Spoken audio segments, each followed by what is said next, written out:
ਵਾਹਿਗੁਰੂ ਵਾਹਿਗੁਰੂ ਵਾਹਿਗੁਰੂ ਵਾਹਿਗੁਰੂ।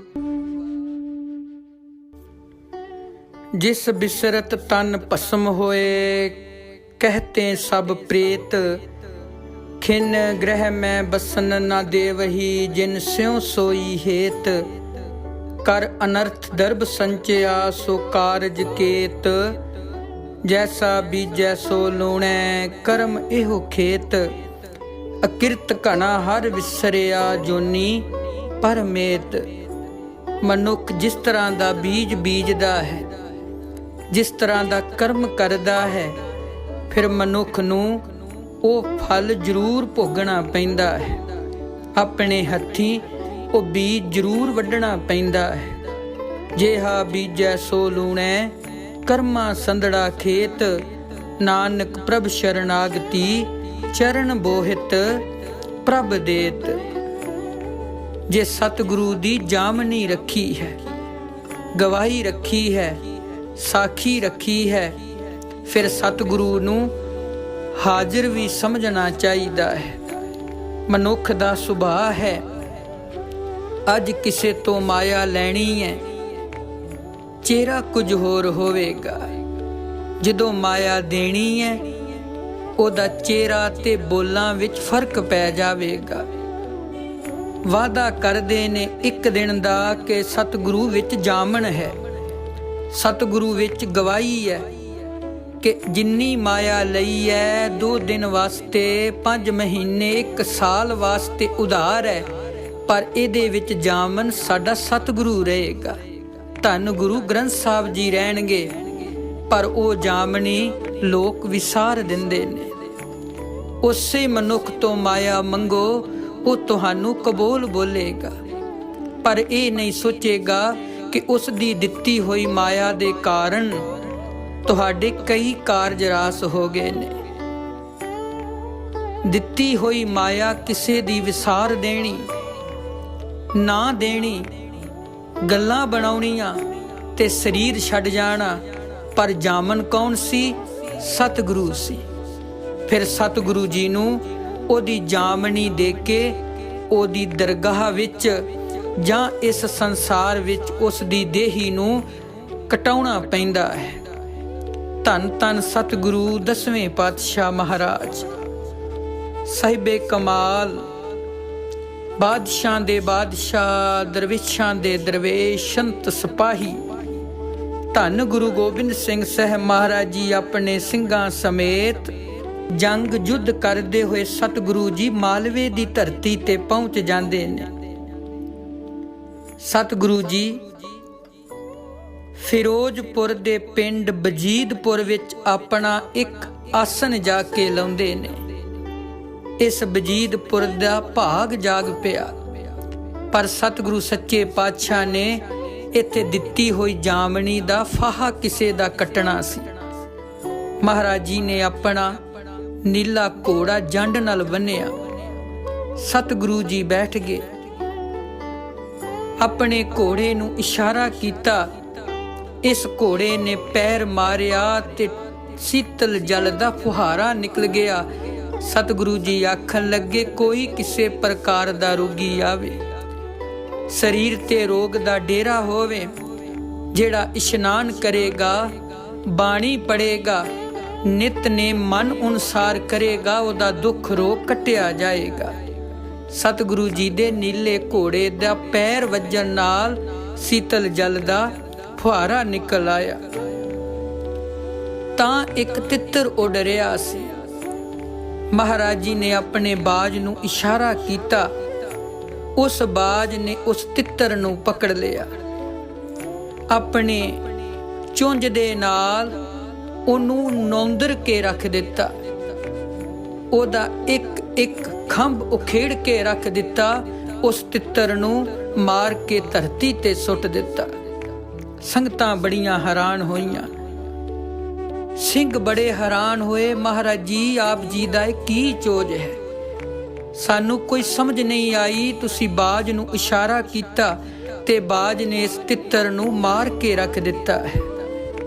ਧੰਨ ਸਤਿਗੁਰੂ ਗੁਰੂ ਗੋਬਿੰਦ ਸਿੰਘ ਸਾਹਿਬ ਜੀ ਮਹਾਰਾਜ ਆਖਣ ਲੱਗੇ ਸੰਗਤ ਜੀ ਬੈਠ ਜਾਓ। ਜੰਡ ਦੇ ਰੁੱਖ ਹੇਠ ਸਤਿਗੁਰੂ ਦੁਨੀਆ ਦੇ ਮਾਲਕ ਬੈਠੇ ਨੇ। ਮਹਾਰਾਜ ਜੀ ਆਖਣ ਲੱਗੇ ਇਹ ਦੋਵੇਂ ਸਾਡੇ ਸਿੱਖ ਨੇ। ਇਹ ਬਾਜ ਵੀ ਸਾਡਾ ਸਿੱਖ ਹੈ, ਇਹ ਤਿੱਤਰ ਵੀ ਸਾਡਾ ਸਿੱਖ ਸੀ। ਇੱਕ ਜੱਟ ਤੇ ਇੱਕ ਸੇਠ। ਸਤਿਗੁਰੂ ਜੀ ਸੁਣਾਉਣ ਲੱਗੇ, ਜੱਟ ਸਿੱਖ ਆਰਥਿਕ ਪੱਖੋਂ ਥੋੜਾ ਕਮਜ਼ੋਰ ਸੀ। ਜ਼ਮੀਨ ਥੋੜੀ ਤੇ ਫਸਲ ਚੰਗੀ ਨਾ ਹੋਣ ਕਰਕੇ ਨਿੱਤ ਦਾ ਗੁਜ਼ਾਰਾ ਵੀ ਔਖਾ ਹੋ ਗਿਆ ਸੀ। ਆਪਣਾ ਨਿਰਵਾਹ ਚੱਲਦਾ ਰੱਖਣ ਲਈ ਜੱਟ ਨੇ ਆਪਣੇ ਹੀ ਪਿੰਡ ਦੇ ਸੇਠ ਕੋਲੋਂ ਪੈਸੇ ਉਧਾਰ ਮੰਗ ਲਏ। ਸੇਠ ਨੇ ਕਿਹਾ ਪੈਸੇ ਤਾਂ ਮੈਂ ਦੇ ਦੇਵਾਂਗਾ, ਪਰ ਕੀ ਭਰੋਸਾ ਹੈ ਕਿ ਤੂੰ ਮੇਰੇ ਪੈਸੇ ਵਾਪਸ ਕਰ ਦੇਵੇਂਗਾ।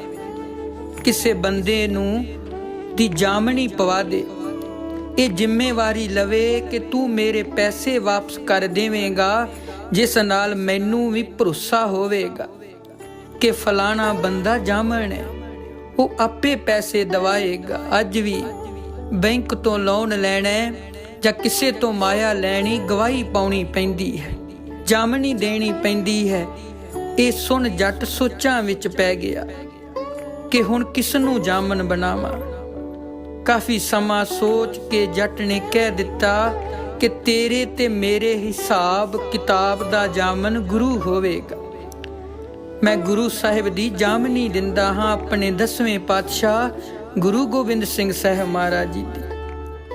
ਗੁਰੂ ਸਾਹਿਬ ਨੂੰ ਹਾਜ਼ਰ ਨਾਜ਼ਰ ਜਾਣ ਕੇ ਕਹਿੰਦਾ ਹਾਂ ਕਿ ਮੈਂ ਤੇਰੇ ਪੈਸੇ ਵਾਪਸ ਕਰ ਦੇਵਾਂਗਾ।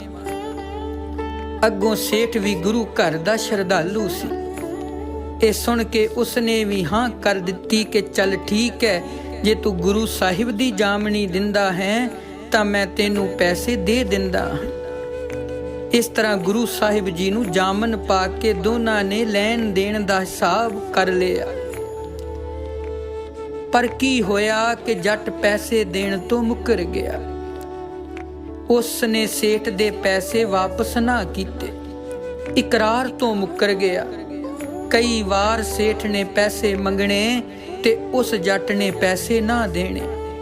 ਅੱਜ ਵੀ ਤੁਸੀਂ ਦੇਖੋ ਸੰਗਤ ਜੀ, ਕੋਈ ਇੱਕ ਦਿਨ ਦਾ ਉਧਾਰ ਕਰਦਾ ਹੈ, 10 ਦਿਨ ਦਾ ਉਧਾਰ ਕਰਕੇ ਸਾਲ ਲੰਘਾ ਦਿੰਦਾ ਹੈ, ਪਰ ਜਾਮਨ ਕੌਣ ਹੈ? ਸਤਿਗੁਰੂ ਹੈ।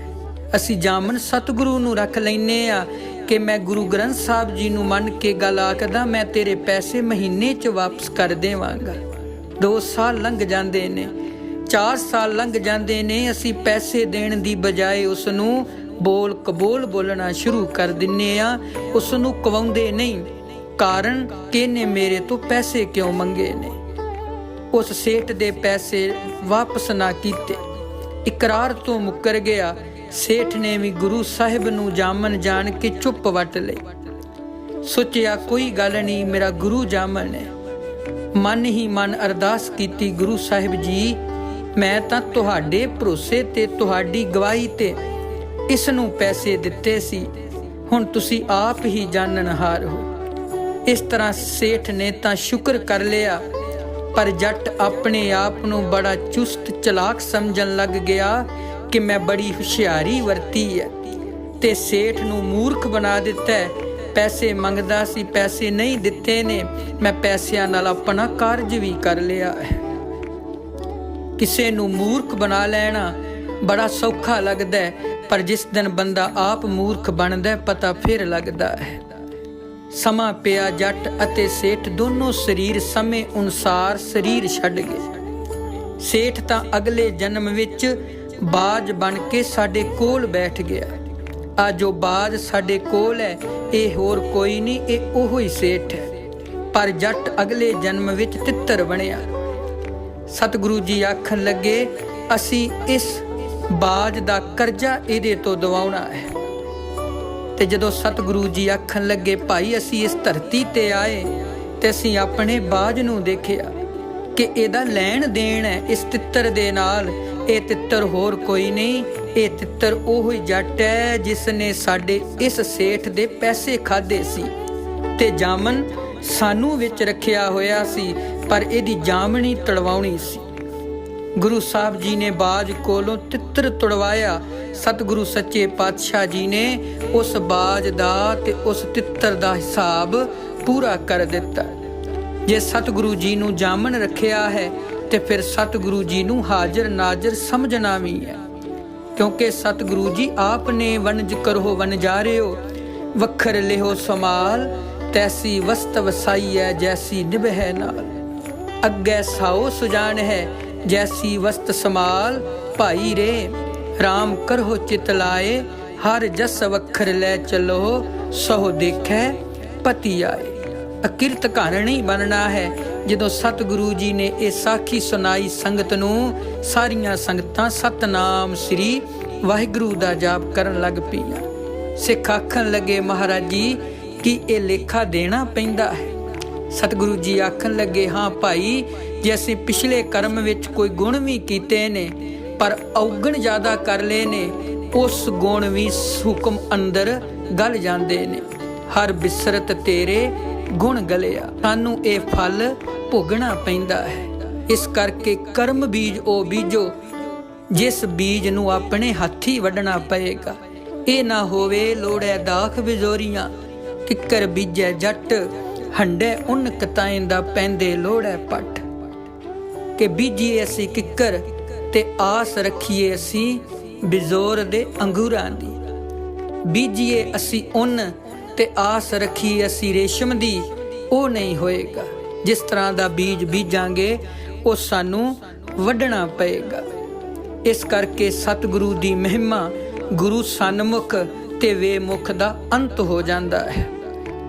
ਸਤਿਗੁਰੂ ਪੁਰਖ ਅਗੰਮ ਹੈ, ਨਿਰਵੈਰ ਨਿਰਾਲਾ, ਚੰਨਹੁ ਧਰਤੀ ਧਰਮ ਕੀ ਸੱਚੀ ਧਰਮਸ਼ਾਲਾ। ਜਿਹਾ ਬੀਜੈ ਸੋ ਲੂਣੈ, ਫਲ ਕਰਮ ਸਮਾਲਾ, ਜਿਉ ਕਰ ਨਿਰਮਲ ਆਰਸੀ ਜਗ ਵੇਖਣ ਵਾਲਾ। ਜਿਹਾ ਮੋਹ ਕਰ ਭਾਲੀਐ ਤੇ ਹੋਵੇ ਖਾਲਾ, ਸੇਵਕ ਦਰਗਹਿ ਸੁਰਖਰੂ ਵੇ ਮੁਖ ਮੋਹ ਕਾਲਾ। ਅੱਜ ਵੀ ਬਜੀਦਪੁਰ ਫਿਰੋਜ਼ਪੁਰ ਦੇ ਲਾਗੇ ਇਹ ਨਗਰ, ਇਹ ਪਾਵਨ ਅਸਥਾਨ ਇਸ ਗੱਲ ਦੀ ਜਾਮਨੀ ਦਿੰਦਾ ਹੈ ਕਿ ਜੇ ਸਤਿਗੁਰੂ ਨੂੰ ਜਾਮਨ ਰੱਖਿਆ ਤੇ ਫਿਰ ਸਤਿਗੁਰੂ ਦੇ ਕਹਿਣ ਅਨੁਸਾਰ ਵੀ ਚੱਲਣਾ ਹੈ। ਅੱਜ ਵੀ ਉਹ ਜੰਡ ਮੌਜੂਦ ਹੈ, ਉਹ ਸਰੋਵਰ ਮੌਜੂਦ ਹੈ ਜਿੱਥੇ ਅਨੇਕਾਂ ਦੁਖੀਆਂ ਦੇ ਦੁੱਖ ਦੂਰ ਹੁੰਦੇ ਨੇ।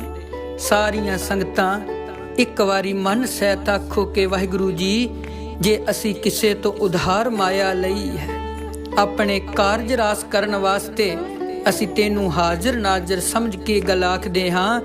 ਜਿਸ ਪ੍ਰੇਮ ਵਿੱਚ ਮਾਇਆ ਲਈ ਸੀ ਉਸੇ ਪ੍ਰੇਮ ਵਿੱਚ ਜਾ ਕੇ ਵਾਪਸ ਕਰਾਂਗੇ। ਕਿਤੇ ਸਾਡਾ ਵੀ ਹਾਲ ਉਸ ਤਿੱਤਰ ਵਰਗਾ ਨਾ ਹੋ ਜਾਵੇ, ਕਿਤੇ ਸਾਡੀ ਵੀ ਆਤਮਾ ਉਸ ਤਿੱਤਰ ਵਰਗੀ ਨਾ ਬਣ ਜਾਵੇ ਕਿ ਫਿਰ ਸਾਨੂੰ ਸਾਡੇ ਸਤਿਗੁਰੂ ਜੀ ਕਿਸੇ ਨਾ ਕਿਸੇ ਹੱਥੋਂ ਤੜਵਾਉਂਦੇ ਰਹਿਣ। ਤਨ ਤਨ ਸਤਿਗੁਰੂ ਗੁਰੂ ਗੋਬਿੰਦ ਸਿੰਘ ਸਾਹਿਬ ਜੀ।